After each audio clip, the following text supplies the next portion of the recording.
Salut les Weeboo. Alors dans la vidéo précédente on a parlé des sélecteurs CSS et on a pris en détail le sélecteur balise. Aujourd'hui on va essayer de voir du coup pour le sélecteur classe. On va commencer par celle de la classe. Donc en fait dans les balises en HTML on a donc les ouvrantes et les fermantes. Dans les balises ouvrantes on peut mettre ce qu'on appelle des propriétés. Donc ici par exemple nous on aura besoin d'une classe. Donc on va mettre la propriété classe. Ensuite, vous voyez, quand je clique automatiquement, j'ai un égal avec une valeur. En fait, quand c'est écrit comme ça, c'est que c'est une valeur. Donc ici, la classe va s'appeler comment? Ici, par exemple, on peut mettre test. Pour dire que, du coup, la balise main, maintenant, on aura deux possibilités de l'appeler dans CSS. Soit, on va l'appeler avec directement la balise, donc sans le point, sans le hashtag. Soit, on va l'appeler par sa classe. Donc, ici, par exemple, c'est test. Donc ici, par exemple, on peut essayer, si jamais je prends le main, et que je dis, par exemple, que le background, il est, on va dire, bleu. On va rester sur le bleu, on a commencé comme ça. C'est bleu. Donc là, on peut voir qu'effectivement, il est bien bleu. De la même manière, ici, si je l'appelle avec la classe, donc point pour dire que c'est une classe, et test, vous voyez ici, de la même manière, il prend exactement la même chose. Donc ici, en fait, c'est parce que à la base, on a utilisé le sélecteur main, et après, on a utilisé le sélecteur classe. Donc là, du coup, test. Par exemple, ici, si je mets comme ça, ici, ça fonctionne plus, parce que c'est plus du tout le même nom. Mais ici, pareil, de la même manière, si j'enlève le T, tout fonctionne.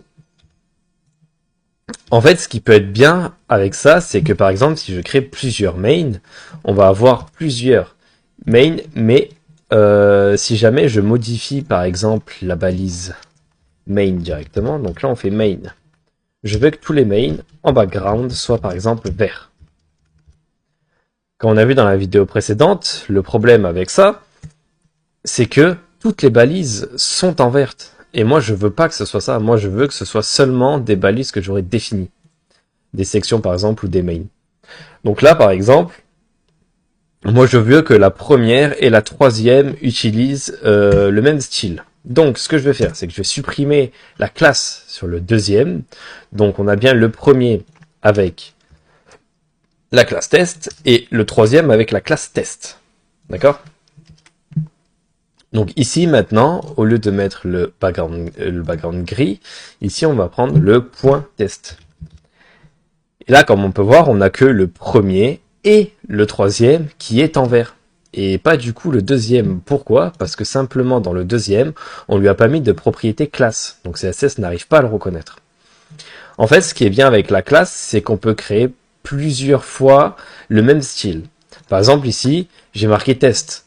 Ça m'évite simplement en fait de re-rentrer un autre nom. Par exemple ici, j'aurais dû faire test avec un E par exemple, et ici faire exactement la même chose pour faire test avec un E.